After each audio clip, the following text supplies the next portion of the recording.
Are you a control freak? Do you like to piss survivors off? Or do you like to scare them when you pop a cipher when they weren't expecting it? If this sounds like you might want to main Clerk. Let's get into it.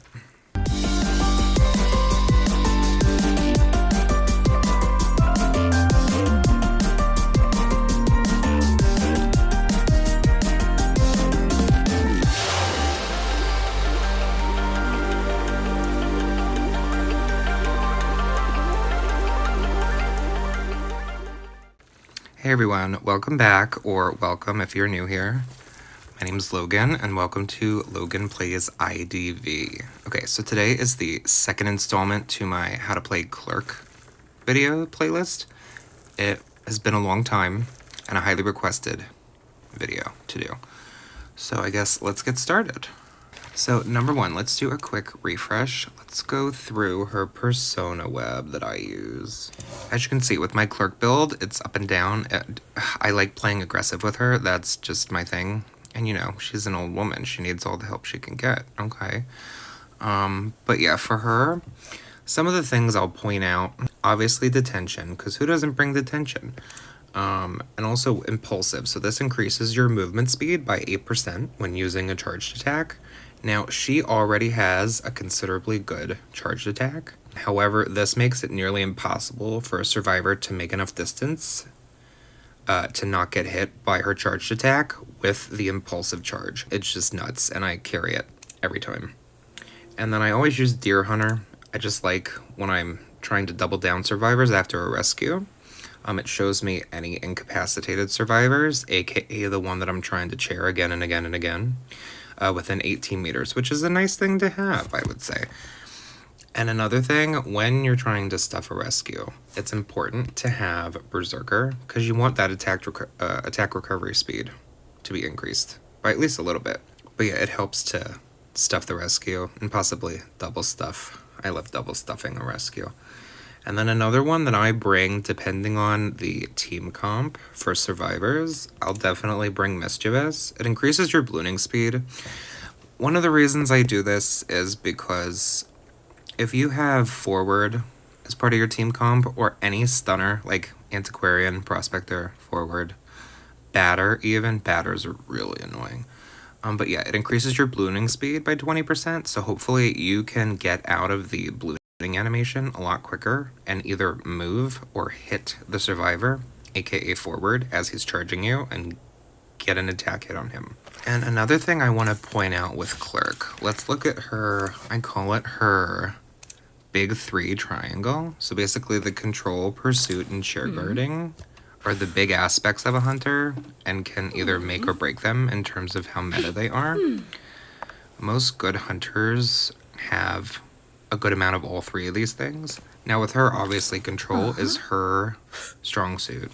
I mean, she can record ciphers, exit gates, and everything while a survivor's on the chair waiting to be rescued. She can also try and stuff a rescue. Her chair guarding is a little bit lower on the triangle than I thought it would be. But I mean, she has pretty decent chair guarding if you know how to play her right. For the chair guarding aspect, I usually record 1 hit for myself, and then I play that back right before I hit the survivor with my actual attack. Then, you know, you get your 1 attack, then you're recovering from that, but hopefully the survivor gets hit by the second one, so they're stunned for a second, and then you can hit them again and stuff the rescue.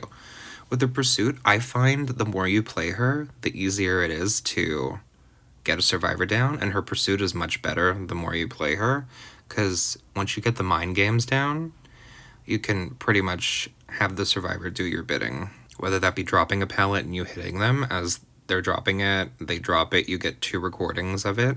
You can lift it up and hit them. But yeah, there's a lot of mechanics that you can use with Clerk to win, especially a 4-man. Like, let's say the last cipher pops and you have 4 survivors still on the field, still in the game, you can still get a 4-man. I've had that video, and I might actually put it up for this particular video about cipher control, because it is nuts at the end to still have 4 survivors and get a 4-man at the end of it all. Only because you can record exit gates back to back to back to back to back, and they can't get out. If you hear my dog, sorry, he's very loud and annoying. Some tips I also have for her would be using double abnormal, which I will demonstrate in this video. Basically double abnormal, you would abnormal like you normally would, but you would record it and then play it back again, significantly decreasing the progress of the cipher. And then also cipher popping, while the survivor's getting rescued on the chair. Like, you pop the last cipher, trigger detention, and then you just knock the rescuing survivor on their ass. And then also, like I said previously, recording exit gates back to back to back to back so that they can't leave. And then you just eventually get a 4-man, or at least a win, hopefully. And then this is a pro tip. Once you get the hang of her and her movement speed, all her mechanics, and the chasing factor of it all, I would bird's eye most of the time while you're chasing a survivor if you're in the open area and don't have a lot of pallets or anything to any action to record. Because the more you bird's eye a cipher, the survivor will stop and the cipher progress will be halted. You may ask, well, sometimes they don't stop, they just keep going. Well, there are 3 primary reasons for that. Number 1, and this is most often the reason, is because they're really close to finishing the cipher. And this you can figure out by seeing how fast the cipher antenna, I guess you could call it, wiggles. I usually put myself up against a dark background, and that you can really see how the cipher's moving there. Reason number 2, they don't know what they're doing. Either they're new to playing Survivor or new to playing against Clerk, and they don't understand that if they keep decoding the cipher machine, I'm going to stop it, and I'm going to reverse it, and it's going to be like you didn't even decode it. And then number 3, they don't care, aka, what's wrong with you? What are you doing? You're just annoying. Don't do that. All right, so enough of my yapping. Let's get into an actual match and see these tips in action.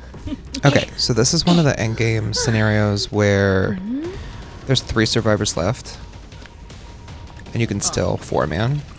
In this situation, I just tried to pop it. Obviously, the survivor was smart and didn't decode it super far, but now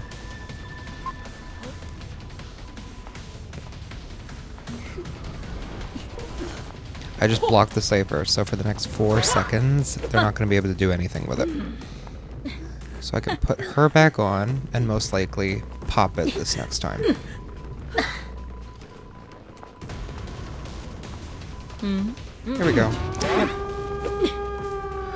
Perfect. Now we just have to drop Gravekeeper.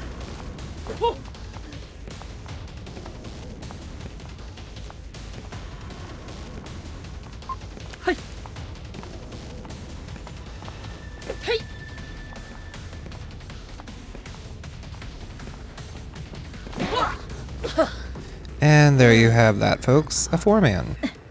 Let's go to the next one. So with this one, we just chaired prisoner. And now we're going to try and stop this decoding while also preparing to stuff this rescue coming up.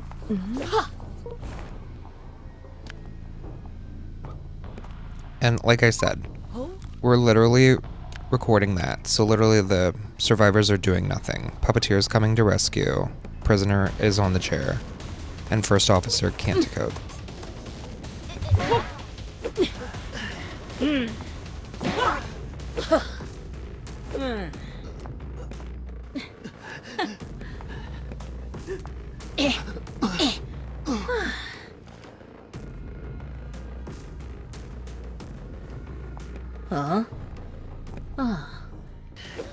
Alright, so this is another endgame scenario that I want you to watch.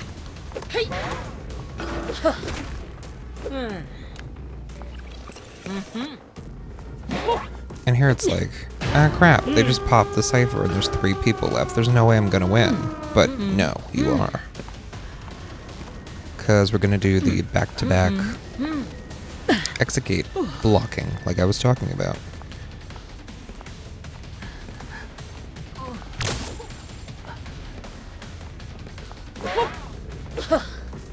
So we got him down, and notice I'm looking at these cipher machines, these exit gates constantly.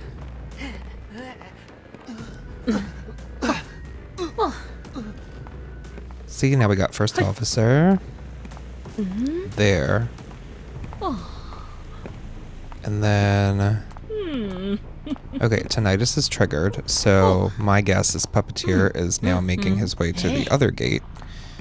But it's okay, because I have First Officer in my sights.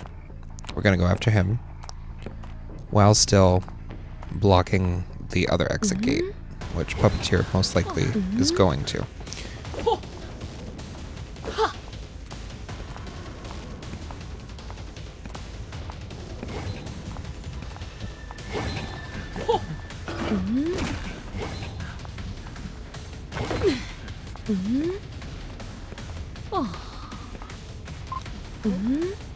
Alright, so now we've located him and stopped him from decoding the exit gate.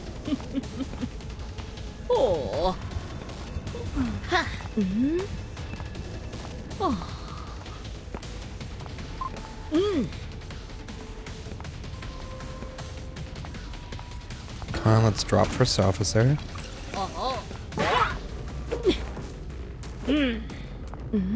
Perfect.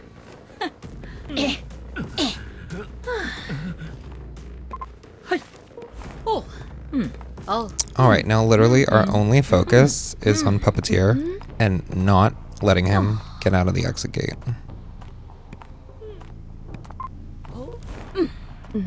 As we make our way downtown, we just continue recording him as often as we can and blocking it. Now we can most likely blink hit him and have a 4-man.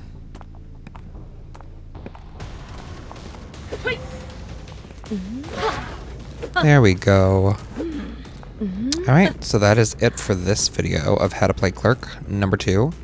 I hope you enjoyed it. I actually really enjoyed making this myself. I hope it gave you some extra insights that you didn't already know into Clerk, and I hope it inspires you to play her. Also, if you liked, feel free to give a like and also subscribe. Share it with your friends who want to play Clerk and don't know how. And also check out my membership. You can watch the videos before everybody else, and also a bunch of other extras. So check that out. Thanks for tuning in, and happy hunting.